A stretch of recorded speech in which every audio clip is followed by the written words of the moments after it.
Have you ever just wondered what really makes people tick? Well, in this explainer, we're basically unlocking the secrets of the human mind with 30 pretty powerful psychology hacks. These are simple techniques you can use to understand, to connect with, and yeah, to influence almost anyone you meet. Let's dive in. That's a pretty bold claim, right? But it perfectly captures the subtle power we're about to get into. And look, this isn't about some kind of negative manipulation. It's really about understanding the unspoken rules of human interaction so you can communicate way more effectively. Just listing 30 tricks all at once, that would be totally overwhelming.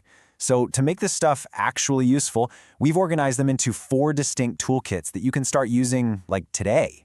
They are projecting power, building connection, the art of persuasion, and controlling the narrative. Okay, first up, projecting power and presence. These are the techniques that command respect before you even say a single word. It's all about creating an aura of confidence and, yeah, high status. This first technique is so incredibly simple, but wow, is it effective. When someone asks you a question, your first instinct is to answer immediately. I want you to resist that urge. Instead, hold their eye contact and just pause. This tiny action creates anticipation and adds some serious weight to whatever you say next. And the timing here is key. All it takes is a deliberate 3-second pause. Go on, try it. 1, 2, 3. That little moment, that brief silence, can literally double the perceived impact of your words. It signals that you're thoughtful, not just reactive. Now, nonverbal cues are just super powerful tools for creating presence. If you want to unnerve someone who's maybe trying to intimidate you, just look at the center of their forehead. Trying to get through a crowd? Look past people to where you're going, and they will subconsciously get out of your way. Move slowly, deliberately. And if someone interrupts you, just keep talking at the exact same pace. The interrupter will almost always back down.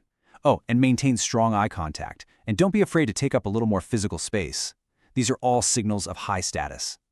Okay, let's move on to our second toolkit. Power is one thing, but how do you get people to instantly like you, to trust you? This is where the hacks for building a real connection come in. This one's a classic. Mirroring. It's simple. If the person you're with leans forward, you lean forward. If they cross their legs, you subtly cross yours a moment later. Their subconscious mind picks up on all this mimicry and gets this really powerful feeling. Hey, this person is like me. I can trust them. Now this next one feels completely backward, but trust me, it's so effective. We all assume that doing favors for someone makes them like us more, but the Benjamin Franklin effect shows the opposite is also true. Getting someone to do a small favor for you makes them like you more. Their brain has to justify the action, so it just concludes, well, I must like this person. It's a perfect case of cognitive dissonance. Our minds hate it when our actions and beliefs don't line up, so they just change the belief to match the action. All right, here are a few more rapid-fire ways to connect. First, use their name when you're talking to them. It's like music to their ears. Second, ask for advice, not help. It makes them feel respected and boosts their ego. Third, a really brief 1-second touch on the elbow can create a powerful human connection. And finally, for a more advanced move, try matching your breathing rhythm to theirs. It builds this really deep, subconscious rapport. So, we've established presence, and we've built a connection. Now for our third toolkit, the art of persuasion. This is all about how to ethically get other people to see things your way. Here's a fascinating little shortcut for our brains. Studies have shown that just adding the word because to a request dramatically increases the odds they'll say yes. For example, saying, "Can I cut in line because I'm in a hurry?" is way more effective than just asking to cut in line. And the crazy part? The reason doesn't even have to be that strong. Our brains are just wired to respond to a justification. Okay, so here we have 2 powerful and totally opposite strategies. The foot in the door technique is all about starting small. You ask for something super easy they'll agree to.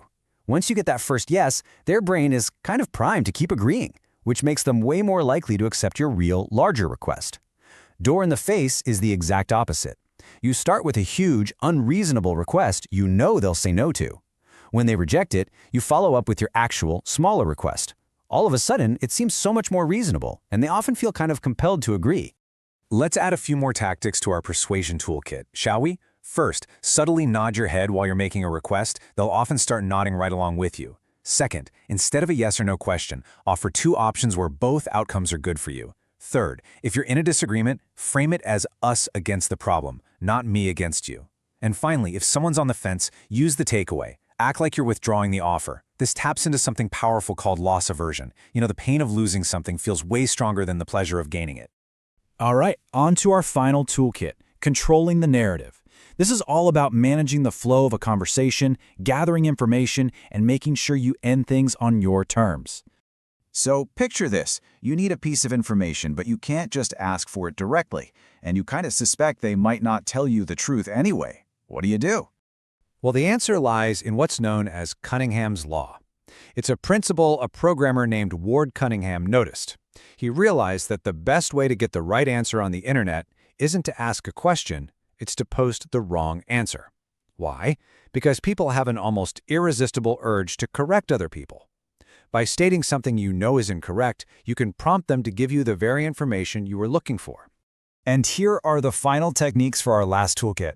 If someone gives you a kind of weak answer, just look at them. That uncomfortable silence will often make them feel like they have to elaborate.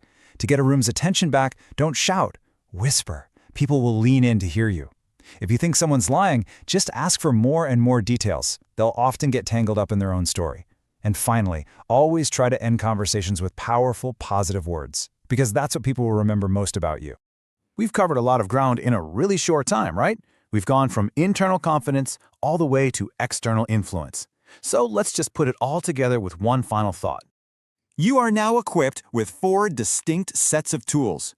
You've got techniques to project power, to build instant connection, to persuade effectively, and to control the flow of pretty much any conversation. But at the end of the day, every single technique we've talked about is just a tool. And like any tool, it can be used to build things up, or it can be used to tear them down. So the real question isn't whether these hacks work, it's how you will choose to apply this knowledge in your own life. Thanks for joining this explainer.